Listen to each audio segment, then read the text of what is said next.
শিক্ষার্থী বন্ধুরা সবাই কেমন আছেন? নিশ্চয়ই আল্লাহর রহমতে সবাই ভালো আছো।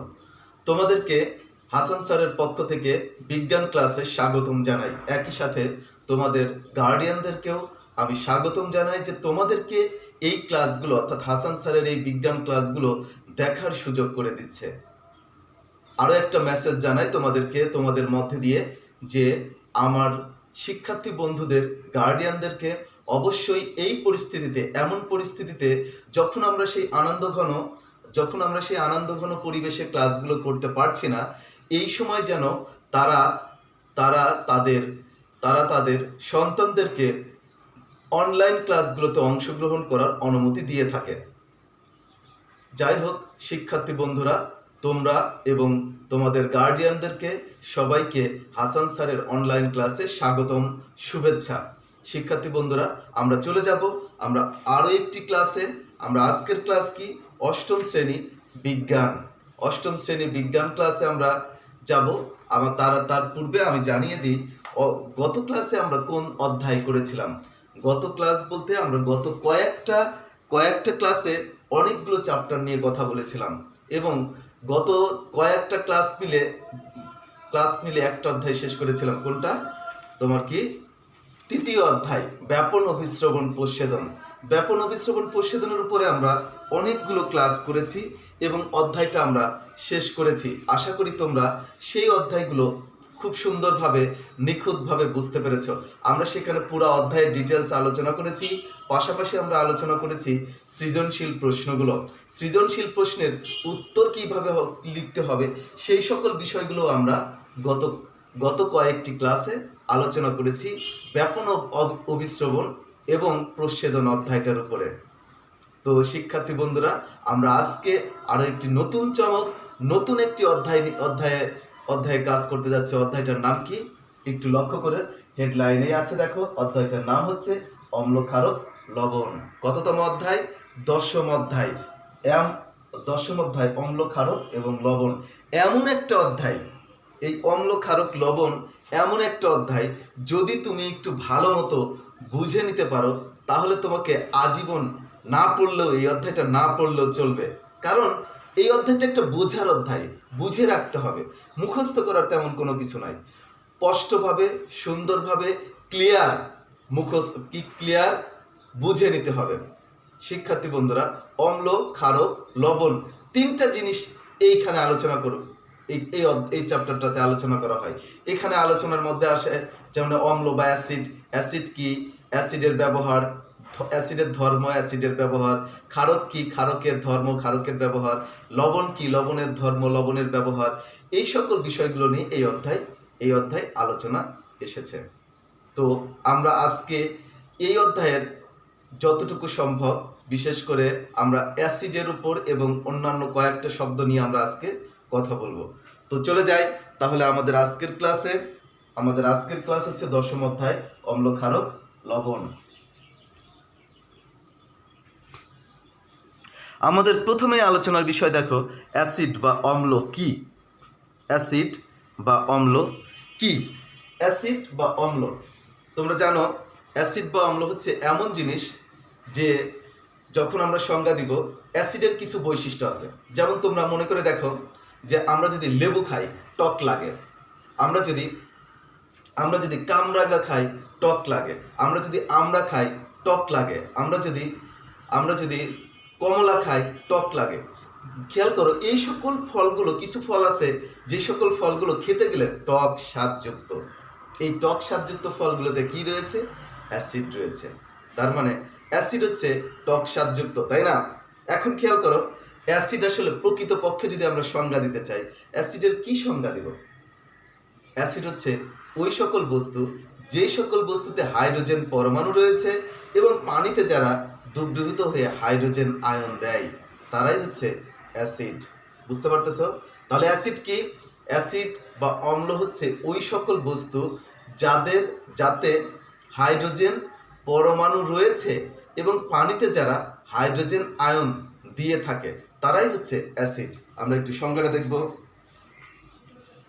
দেখো, যে সকল রাসায়নিক পদার্থে হাইড্রোজেন পরমাণু রয়েছে, যে সকল রাসায়নিক পদার্থে হাইড্রোজেন পরমাণু রয়েছে এবং যা পানিতে দ্রবীভূত হয়ে হাইড্রোজেন আয়ন অর্থাৎ H+ আয়ন দেয় তারাই হলো অ্যাসিড বা অম্ল।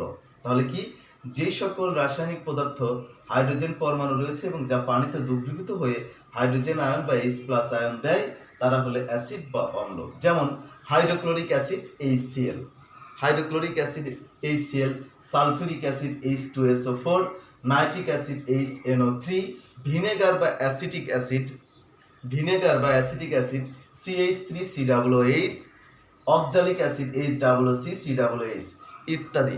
এখন খেয়াল করো, আমরা সংজ্ঞায় দেখলাম যে সকল রাসায়নিক পদার্থে হাইড্রোজেন পরমাণু রয়েছে।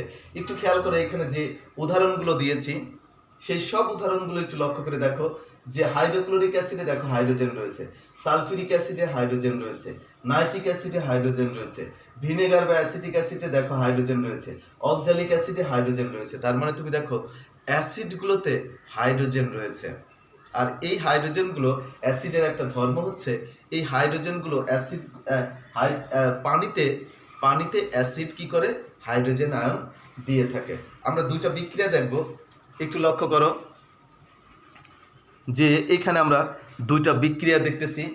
দেখো হাইড্রোক্লোরিক অ্যাসিড HCl পানির মধ্যে দেওয়া হচ্ছে, যখন HCl যখন পানির মধ্যে দেওয়া হচ্ছে তখন দেখো এইরকম H+Cl- আয়ন উৎপন্ন করতেছে, অর্থাৎ মোট কথা হচ্ছে H+ আয়ন উৎপন্ন করতেছে।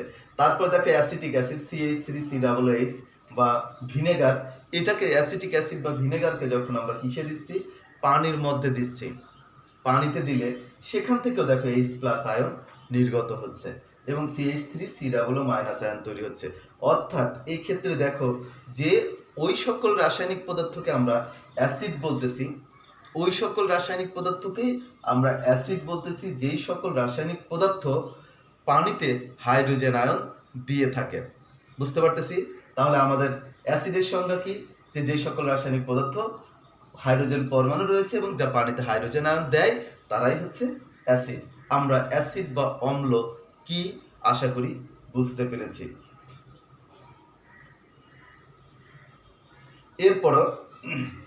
এরপরে দেখো আমরা যাব নির্দেশক বলতে কি বোঝায়। নির্দেশক জিনিসটা কি, গুরুত্বপূর্ণ একটা বিষয় যে নির্দেশক জিনিসটা কি।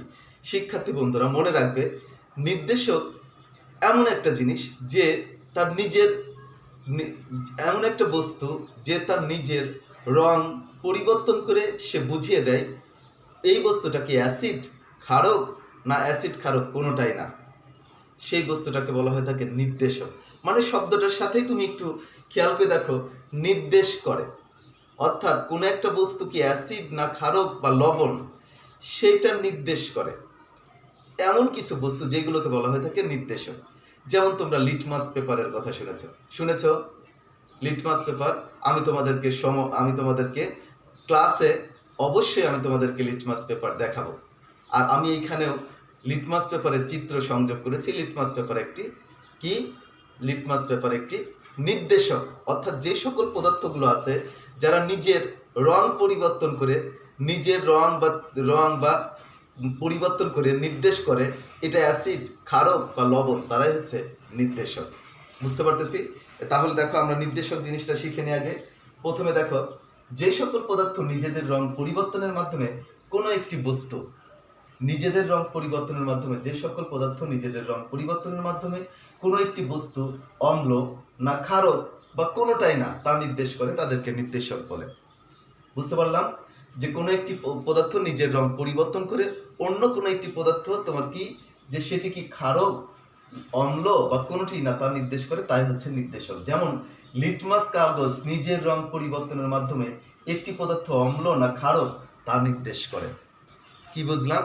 যে লিটমাস কাগজ নিজের রং পরিবর্তন করার মাধ্যমে কোনো একটি পদার্থ অম্ল না ক্ষারক তা নির্দেশ করে। ফলে দেখো যে লিটমাস কাগজ একটি নির্দেশক। লিটমাস কাগজের মতো আরও কিছু পদার্থ রয়েছে। লিটমাস কাগজের মতো যেমন দেখো রয়েছে মিথাইল অরেঞ্জ, ফেনলফথ্যালিন, মিথাইল রেড, এগুলো নানা রকম নির্দেশক যা এক একটি অজানা অ্যাসিড ক্ষার বা নিরপেক্ষতা বুঝতে সাহায্য করে। বুঝতে পারতেছি? তাহলে আমরা দেখলাম যে মিথাইল অরেঞ্জ, ফেনফথ্যালিন, মিথাইলডেন, এইগুলো হচ্ছে নির্দেশক হিসেবে কাজ করে। আশা করি তোমরা নির্দেশকটা বুঝতে পেরেছ।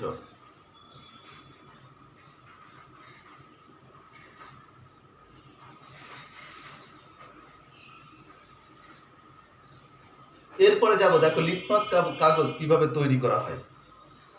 লিটমাস কাগজ আসলে খেয়াল করো, সাধারণ কাগজ যেরকম লিটমাস কাগজে সেরকমই, কিন্তু লিটমাস কাগজে আমরা একটা পার্থক্য করে থাকি। পার্থক্য হচ্ছে লাইকেন নামক বা লিচেন নামক গাছ থেকে। লিচেন নামক এক ধরনের গাছ থেকে, তোমাদের বই আছে লাইকেন, তাই তোমরা লাইকেনই ব্যবহার করবে। লাইকেন নামক গাছ থেকে প্রাপ্ত রং সাধারণ কাগজে এই রং ব্যবহার করা হয়। এই রং ব্যবহার করলে যে কাগজ পাওয়া যায় সেই কাগজ হচ্ছে লাল কালারের কাগজ। আর এই লাল কালারের কাগজে কি করা হয়, এই লাল কালারের কাগজে সাধারণত কি যে তোমার হচ্ছে কি অ্যাসিড বা ক্ষারীয় পদার্থ যুক্ত করে তৈরি করা হয় লিটমাস পেপার। ফলে এই পেপারগুলো যখন অ্যাসিডীয় বা ক্ষারীয় পদার্থে ডুবানো হয় অথবা নিরপেক্ষ পদার্থে ডুবানো হয়, সেই ক্ষেত্রে দেখা যায় কি অ্যাসিড এবং ক্ষারীয় এই দুইটা পদার্থের মধ্যে সে তার নিজের রং পরিবর্তন করে ফেলে। কেন পরিবর্তন করে? কারণটা হচ্ছে যদি দেখা গেলো অ্যাসিডে ডুবাই, তাহলে সেই ক্ষেত্রে অ্যাসিড ক্ষারের বিক্রিয়া, বা ক্ষারকে ডুবাইলে অ্যাসিড ক্ষারের বিক্রিয়ার মাধ্যমে, আর নিরপেক্ষ পদার্থে ডুবাইলে কোনো প্রকার পরিবর্তন ঘটে না। তাহলে দেখো যে লিটমাস কাগজ কিভাবে তৈরি করা হয় বা লিটমাস কাগজ কিভাবে তৈরি করতে পারবে, এই প্রশ্নটা অনেক সময় আসে, আমরা শিখে নিব। প্রথমে দেখো, আমরা আগে সংজ্ঞা দিয়ে নিব। যে সকল পদার্থ নিজেদের রং পরিবর্তনের মাধ্যমে কোনো একটি বস্তু অম্ল বা ক্ষারক বা কোনোটি না তা নির্দেশ করে, তাদেরকে নির্দেশক বলে। যেমন লিটমাস কাগজ নিজের রং পরিবর্তনের মাধ্যমে কোনো একটি পদার্থ অম্ল না ক্ষারক তা নির্দেশ করে, ফলে লিটমাস কাগজ একটি নির্দেশক। দেখো লিটমাস কাগজ আমরা কিভাবে তৈরি করতে পারি। লিটমাস কাগজ তৈরি করা হয় সাধারণ কাগজে লাইকেন নামক এক ধরনের গাছ থেকে প্রাপ্ত রঙের সাহায্য। বুঝতে পারতেছি, মানে লিটমাস কাগজ তৈরি করা হয় লাইকেন নামক এক ধরনের গাছ থেকে প্রাপ্ত রঙের সাহায্যে লিটমাস কাগজ তৈরি করা হয়। এভাবে প্রাপ্ত লিটমাস কাগজ দেখতে লাল বর্ণের হয়ে থাকে। বুঝতে পারতেছে শিক্ষার্থী বন্ধুরা, এইভাবে আমরা যেই কাগজ পেয়ে থাকি সেই কাগজ দেখতে লাল বর্ণের হয়ে থাকে।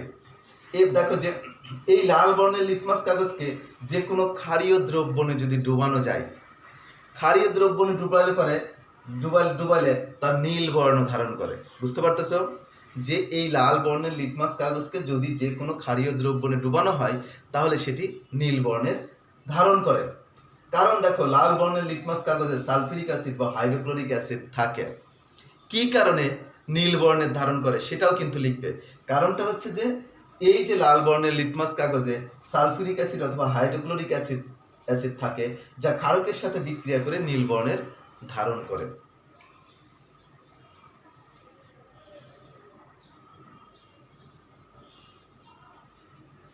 তারপরে দেখো অপরদিকে নীল বর্ণের লিটমাস কাগজকে অ্যাসিডে যোগ করলে তা লাল বর্ণের ধারণ করে। কি বলতেছি, অপরদিকে যদি আমরা নীল বর্ণের লিটমাস কাগজকে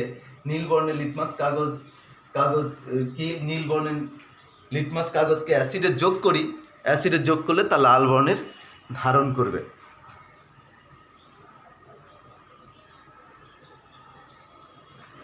দেখো যে অপরদিকে নীল বর্ণের লিটমাস কাগজকে অ্যাসিডে যোগ করলে তা লাল বর্ণের ধারণ করবে। কারণ নীল বর্ণের লিটমাস কাগজে পটাশিয়াম কার্বনেট অথবা অ্যামোনিয়া থাকে, যা ক্ষারক হয় অ্যাসিডের সাথে বিক্রিয়া করে লাল বর্ণের ধারণ করে। দেখো আমি তোমাদেরকে লাল বর্ণের এবং নীল বর্ণের দুইটা লিটমাস পেপারের চিত্র দেখিয়েছি। লিটমাস পেপার তোমরা ইচ্ছে করলে কালেক্ট করতে পারো। যেমন ধরো আমাদের পাশেই রয়েছে তোমার হচ্ছে কি এই যে বাংলা বাজারে গিয়ে তোমরা মনে করলে পরেই তোমরা হচ্ছে লিটমাস কাগজ কালেক্ট করতে পারো, এখানে পাওয়া যায়। দেখো যে উদাহরণ হিসেবে আমরা লিটমাস পেপার তৈরির পরে একটি উদাহরণ নিয়ে এসেছি। যেমন লেবুর রসে সাইট্রিক অ্যাসিড থাকে, আমরা জানি লেবুর রসে সাইট্রিক অ্যাসিড থাকে। এতে যখন লাল লিটমাস কাগজ ডুবানো হয় তখন কোনো রাসায়নিক বিক্রিয়া ঘটে না, কারণ অ্যাসিডের মধ্যে লাল লিটমাস পেপার ডুবাইলে কোনো রাসায়নিক পরিবর্তন ঘটবে না। কারণ লাল লিটমাস পেপারেও রয়েছে অ্যাসিড। আমাদেরকে একটি বিষয় স্মরণ রাখতে হবে, লিটমাস কাগজে কিন্তু প্রশমন বিক্রিয়া ঘটে, অ্যাসিড এবং ক্ষারের প্রশমন বিক্রিয়া ঘটে লিটমাস কাগজের রং পরিবর্তন করে। আর যদি কোনো রং পরিবর্তন না ঘটে তাহলে আমরা সেটা বুঝবো নিরপেক্ষ পদার্থ। নিরপেক্ষ মানে কি? নিরপেক্ষ মানে হচ্ছে এটা হচ্ছে লবণ। বুঝতে পারতেছি? তাহলে দেখো যে কোনো রাসায়নিক বিক্রিয়া ঘটে না, ফলে লিটমাস কাগজের রঙের কোনো পরিবর্তন হয় না। পক্ষান্তরে যদি লেবুর রসে আমরা নীল লিটমাস কাগজ ডুবাই তাহলে লিটমাসের সাথে সাথে লেবুর সাইট্রিক অ্যাসিড, লিটমাসের সাথে কি লেবুর সাইট্রিক অ্যাসিডের রাসায়নিক বিক্রিয়া ঘটে। রাসায়নিক বিক্রিয়া ঘটে ফলে লিটমাস কাগজের রং পরিবর্তিত হয়ে যায়। কি হয় তখন? ধরো যে এই কি তোমার নীল লিটমাস কাগজ পরিবর্তিত হয়ে লাল পরিণত হয়। আশা করি বুঝতে পেরেছ, এবং আমি তোমাদেরকে ক্লাসে সরাসরি এই লিটমাস কাগজ এবং লেবুর রসের পরীক্ষা এবং ক্ষারকের পরীক্ষা, লাল লিটমাস কাগজের পরীক্ষা এবং নীল লিটমাস কাগজের পরীক্ষা আমি তোমাদেরকে দেখাবো। এরপরে আসবো, দেখো অ্যাসিডের ধর্ম ব্যাখ্যা করো এবং অ্যাসিডের ধর্ম বিশ্লেষণ করো। দুইটা হিসেবে আসে, অনেক সময় আসে অ্যাসিডের ধর্ম ব্যাখ্যা করো, অনেক সময় এই প্রশ্নটাই আসে অ্যাসিডের ধর্ম ব্যাখ্যা করো অথবা অ্যাসিডের ধর্ম বিশ্লেষণ করো। অনেক বড় একটা প্রশ্ন, অনেক সময় প্রয়োগের হিসেবে আসে, অনেক সময় উচ্চতর দক্ষতার প্রশ্ন হিসেবে আসে। সবাই সুন্দরভাবে শিখে নিবে, মনে রাখবে এই প্রশ্নটা কিন্তু পরীক্ষায় বহুবার এসেছে। তাহলে আমরা যাই, প্রথমে দেখো অ্যাসিডের সংজ্ঞা দিলাম যে অ্যাসিড হলো ওই সকল রাসায়নিক পদার্থ যাদের মধ্যে এক বা একাধিক হাইড্রোজেন পরমাণু থাকে এবং যারা পানিতে হাইড্রোজেন প্লাস আয়ন উৎপন্ন করে।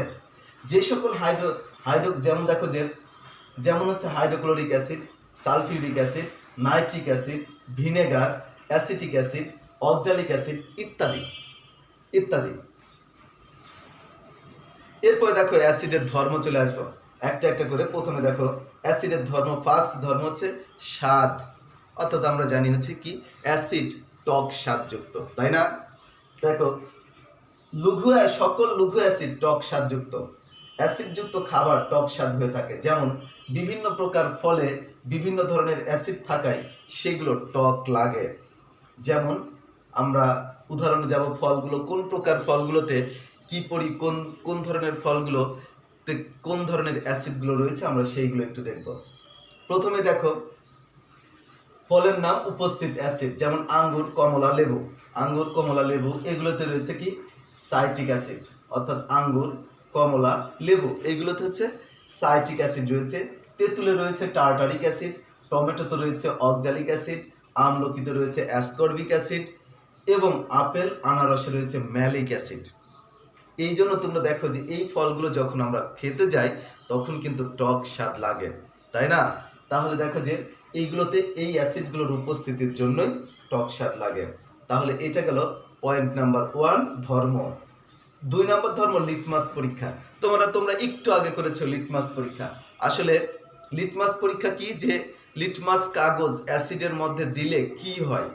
সাধারণত দেখো লাল লিটমাস কাগজ, আমরা যদি লাল লিটমাস কাগজ অ্যাসিডের মধ্যে দিই তাহলে কোনো পরিবর্তন হবে না, কিন্তু নীল লিটমাস কাগজ অ্যাসিডে দিলে তা পরিবর্তিত হয়ে লালে পরিণত হবে।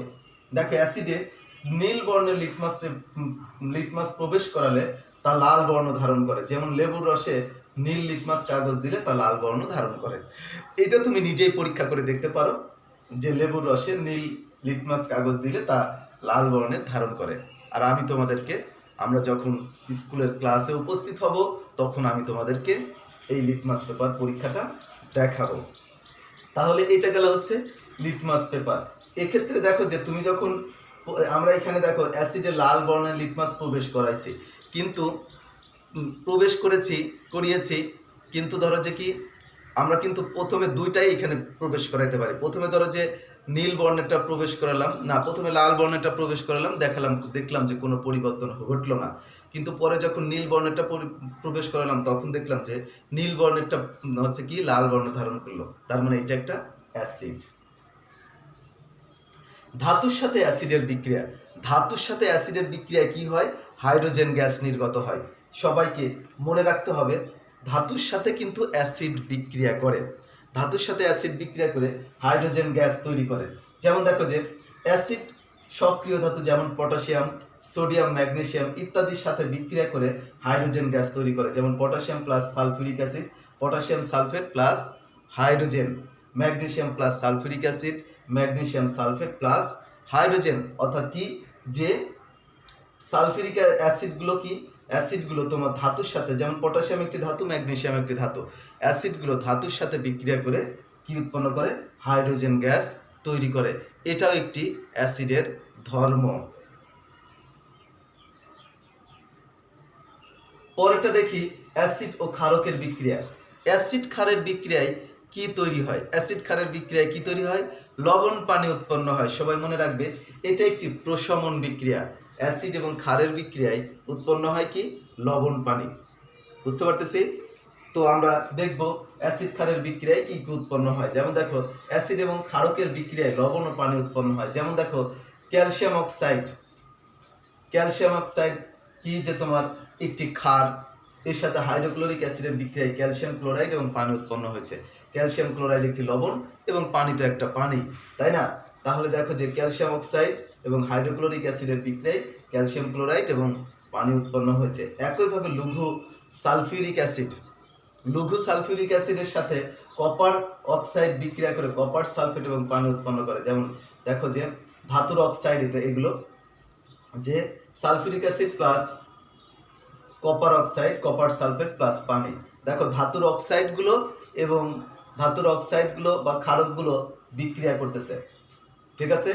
একইভাবে দেখো লঘু নাইট্রিক অ্যাসিডের সাথে ক্যালসিয়াম অক্সাইডের বিক্রিয়ায়, লঘু নাইট্রিক অ্যাসিডের সাথে ক্যালসিয়াম অক্সাইডের বিক্রিয়া করে ক্যালসিয়াম নাইট্রেট এবং পানি উৎপন্ন করে। যেমন দেখো nitric acid, calcium oxide, calcium nitrate plus পানি। তার মানে আমরা বুঝতে পারলাম অ্যাসিড ক্ষারের বিক্রিয়ায় লবণ পানি উৎপন্ন হয়ে থাকে। পঞ্চম ধর্মটা একটু খেয়াল করো, ধাতব কার্বনেটের সাথে লঘু অ্যাসিডের বিক্রিয়া। অর্থাৎ কার্বনেটগুলোর সাথে কিন্তু আবার অ্যাসিড বিক্রিয়া করে, তা কার্বনেটগুলোর সাথে আমরা তো ওইখানে দেখেছি যে ধাতুর সাথে বিক্রিয়া করে, অর্থাৎ অ্যাসিড ক্ষারকের সাথে বিক্রিয়া করতেছে, অ্যাসিড ধাতুর সাথে বিক্রিয়া করতেছে। এইখানে আসবো অ্যাসিড হচ্ছে কার্বনেট যৌগের সাথে বিক্রিয়া করে কার্বন ডাইঅক্সাইড গ্যাস নির্গত করে। আমরা ওইদিকে দেখেছিলাম অ্যাসিড হচ্ছে তোমার ধাতুর সাথে বিক্রিয়া করে হাইড্রোজেন গ্যাস নির্গত করে। আর এইখানে দেখবো অ্যাসিড হচ্ছে কার্বনেট যৌগের সাথে বিক্রিয়া করে, কার্বনেটের সাথে বিক্রিয়া করে কি উৎপন্ন করে? কার্বন ডাইঅক্সাইড নির্গত করে। যেমন দেখো যে এখানে খেয়াল করো লঘু অ্যাসিড ধাতব কার্বনেটের সাথে বিক্রিয়া করে, ধাতব কার্বনেটের সাথে বিক্রিয়া করে কি কি কি কি উৎপন্ন করে? দেখো লবণ পানি এবং কার্বন ডাইঅক্সাইড, লবণ পানি এবং কার্বন ডাইঅক্সাইড উৎপন্ন করে।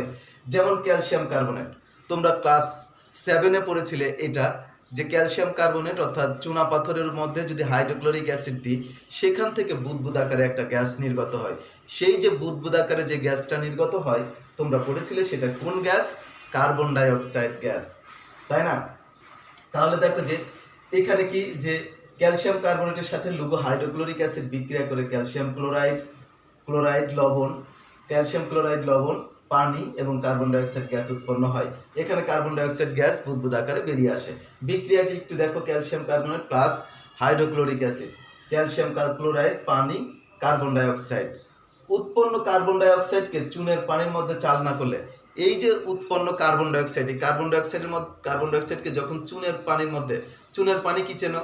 চুনের পানি হচ্ছে, দেখো যে চুনের পানি হচ্ছে ক্যালসিয়াম হাইড্রোক্সাইড। যেমন তোমরা একটু লক্ষ্য করবে, যদি লক্ষ্য করে দেখেছো কিনা, যে চুনের মধ্যে যদি পানি দাও দেখবা যে পাত্রটা অনেক গরম হয়ে যায়, এবং একটা সময় পাত্রটাও গরম হয়ে যায় এবং দেখবে যে একটা মানে পরিষ্কার পানি দেখা যায়। এই যে পরিষ্কার পানি দেখা যায় এটা হচ্ছে ক্যালসিয়াম হাইড্রোক্সাইড অর্থাৎ চুনের পানি। বুঝতে পারতেছি? এই চুনের পানির মধ্যে তুমি যদি কার্বন ডাইঅক্সাইড গ্যাস, ওই যে উৎপন্ন কার্বন ডাইঅক্সাইড গ্যাস, এই উৎপন্ন কার্বন ডাইঅক্সাইড গ্যাস যদি চালনা করো তাহলে দেখবে আবার চুনের পানি ঘোলা হয়েছে। কারণ কি? এই চুনের পানির সাথে কার্বন ডাইঅক্সাইড গ্যাস বিক্রিয়া করে তখন তৈরি হয় আবার ক্যালসিয়াম কার্বনেট এবং পানি, অর্থাৎ পুনরায় আবার কি ফেরত আসে? এই ক্যালসিয়াম কার্বনেট বা চুনা পাথর ফিরে পাওয়া যায়। সেই জন্য পানিটা ঘোলা হয়ে যায়। বুঝতে পারতেছো আশা করি। এখানে অদ্রবণীয়, দেখো এখানে পরে আবার বর্ণনা দেওয়া হয়েছে, এখানে অদ্রবণীয় ক্যালসিয়াম কার্বনেট উৎপন্ন হওয়ার জন্য চুনের পানিকে ঘোলা দেখায়। অদ্রবণীয় ক্যালসিয়াম কার্বনেট উৎপন্ন হওয়ার জন্য চুনের পানিকে ঘোলা দেখায়। এই ঘোলা চুনের পানিতে অতিরিক্ত কার্বন ডাইঅক্সাইড গ্যাস চালনা করলে সেটি আবার স্বচ্ছ হয়ে যাচ্ছে। তাহলে খেয়াল করো কেন স্বচ্ছ হয়ে যাচ্ছে। এই ক্ষেত্রে অদ্রবণীয় ক্যালসিয়াম কার্বনেটের সাথে কার্বন ডাইঅক্সাইড এবং পানি বিক্রিয়া করে দ্রবণীয় ক্যালসিয়াম বাইকার্বনেট উৎপন্ন করার কারণে ঘোলা চুনের পানি আবার স্বচ্ছ দেখাচ্ছে। দেখো যে প্রথমে ক্যালসিয়াম কার্বনেট তৈরি হলো, এই ক্যালসিয়াম কার্বনেটকে মধ্যে যখন আরও কার্বন ডাইঅক্সাইড চালনা করব, সেই কার্বন ডাইঅক্সাইড ওই ক্যালসিয়াম কার্বনেটের সাথে বিক্রিয়া করে দ্রবণীয় ক্যালসিয়াম বাইকার্বনেট অর্থাৎ CaHCO3 ক্যালসিয়াম বাইকার্বনেট তৈরি হয়ে যায়। বুঝতে পারতেছ? তাহলে এইভাবে আমরা দেখে থাকি যে ধাতব কার্বনেটের সাথে লৌহ অ্যাসিডের বিক্রিয়ায় কার্বন ডাইঅক্সাইড গ্যাস তৈরি হয়। আরও একটু আছে, আমরা আরও একটা উদাহরণ দেখব। দেখো একইভাবে ধাতব কার্বনেটগুলো লৌহ সালফিউরিক অ্যাসিড কিংবা লৌহ নাইট্রিক অ্যাসিডের সাথে বিক্রিয়া করে একই ধরনের সালফেট লবণ বা নাইট্রেট লবণ উৎপন্ন করে। পাশাপাশি দেখো কার্বন ডাইঅক্সাইড গ্যাস নির্গত হয়। যেমন দেখো এখানে ধরো সোডিয়াম কার্বনেট রয়েছে, সোডিয়াম কার্বনেটের সাথে সালফিউরিক অ্যাসিড বিক্রিয়া করে সোডিয়াম সালফেট পানি এবং কার্বন ডাইঅক্সাইড তৈরি হয়েছে। পাশাপাশি নিচেরটা দেখো calcium carbonate plus nitric acid HNO3, calcium carbonate plus nitric acid, calcium nitrate plus পানি প্লাস কার্বন ডাইঅক্সাইড গ্যাস তৈরি হয়েছে। তার মানে আমরা দেখলাম যে অ্যাসিডগুলো বাইকার্বনেটের সাথে বিক্রিয়া করে কার্বন ডাইঅক্সাইড গ্যাস তৈরি করে। আমরা তারপরে যাব হচ্ছে ষষ্ঠ অধ্যায়। দেখো ধাতব বাইকার্বনেটের সাথে লৌহ অ্যাসিডের বিক্রিয়ায়, ওটা ছিল কি ধাতব বাইকার্বনেটের সাথে লৌহ অ্যাসিডের বিক্রিয়া, ওটা ছিল আমরা দেখলাম যে কার্বনেটের সাথে বিক্রিয়া করে কার্বন ডাইঅক্সাইড গ্যাস নির্গত করে। ঠিক একই রকমভাবে অ্যাসিডগুলো আবার কিসের সাথে অ্যাসিডগুলো বাইকার্বনেটের সাথে বিক্রিয়া করেও কিন্তু কার্বন ডাইঅক্সাইড গ্যাস তৈরি করে। বুঝতে পারতেছি? বাইকার্বনেটের সাথে বিক্রিয়া করে কার্বন ডাইঅক্সাইড গ্যাস তৈরি করে। দেখো ক্যালসিয়াম, দেখো এই ক্ষেত্রে ধাতব হাইড্রোজেন কার্বনেট বা ধাতব বাইকার্বনেট, যেমন দেখো প্রথমটা দেখো উদাহরণ দেখো ক্যালসিয়াম বাইকার্বনেট, দ্বিতীয়টা দেখো সোডিয়াম বাইকার্বনেট, তৃতীয়টা সোডিয়াম বাইকার্বনেট। বুঝতে পারতেছো? ক্যালসিয়াম বাইকার্বনেট, সোডিয়াম বাইকার্বনেট তিনটা বিক্রিয়া দিয়েছি। বিক্রিয়া তিনটা খেয়াল করো। প্রথমটার সাথে হাইড্রোক্লোরিক অ্যাসিড বিক্রিয়া করে ক্যালসিয়াম বাইকার্বনেটের সাথে হাইড্রোক্লোরিক অ্যাসিড বিক্রিয়া করে তৈরি হচ্ছে ক্যালসিয়াম ক্লোরাইড, পানি এবং কার্বন ডাইঅক্সাইড গ্যাস। আবার অপরদিকে দেখো দ্বিতীয়টা দেখো সোডিয়াম বাইকার্বনেট হচ্ছে NaHCO3, সোডিয়াম বাইকার্বনেটের সাথে সালফিউরিক অ্যাসিড বিক্রিয়া করে তৈরি করতেছে sodium sulphate Na2SO4, sodium sulphate plus পানি প্লাস কার্বন ডাইঅক্সাইড।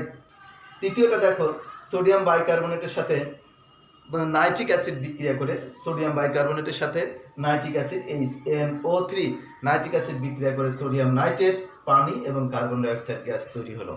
বুঝতে পেরেছ?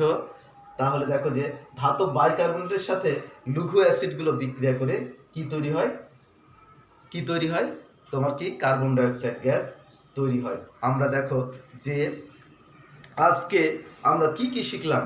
আমরা শিখেছি অ্যাসিড কি, তারপরে হচ্ছে তোমার হচ্ছে নির্দেশক বলতে কি বোঝায়। তারপরে আমরা শিখেছি হচ্ছে তোমার লিটমাস কাগজ কিভাবে তৈরি করতে হয়, লিটমাস কাগজ কিভাবে ব্যবহার করতে হয়, লিটমাস কাগজ কিভাবে কাজ করে এবং অন্যান্য কয়েকটা নির্দেশকের নাম পড়েছি। পাশাপাশি আমরা পড়েছি হচ্ছে কি যে অ্যাসিডের ধর্ম, অনেক বড় একটা টপিকস। অ্যাসিডের ধর্মগুলোকে কিন্তু বিভিন্ন সময় খণ্ডভাবে আসে। ঠিক আছে? তো অ্যাসিডের ধর্মগুলো আমরা শিখেছি। তো শিক্ষার্থী বন্ধুরা, তাহলে এই পর্যন্তই তোমরা আজকের ক্লাসে দেখবে। পরবর্তী ক্লাসে আমরা বাকি আরও কিছু অংশ নিয়ে তোমাদের সামনে হাজির হব। সবাই ভালো থাকবে, সুস্থ থাকবে, সুন্দরভাবে পড়াশোনা করবে, যেন জেএসসি পরীক্ষায় বিজ্ঞানে A+ পেতে পারি। সবাইকে সবার সুস্থ কামনায় শেষ করছি। খোদা হাফেজ।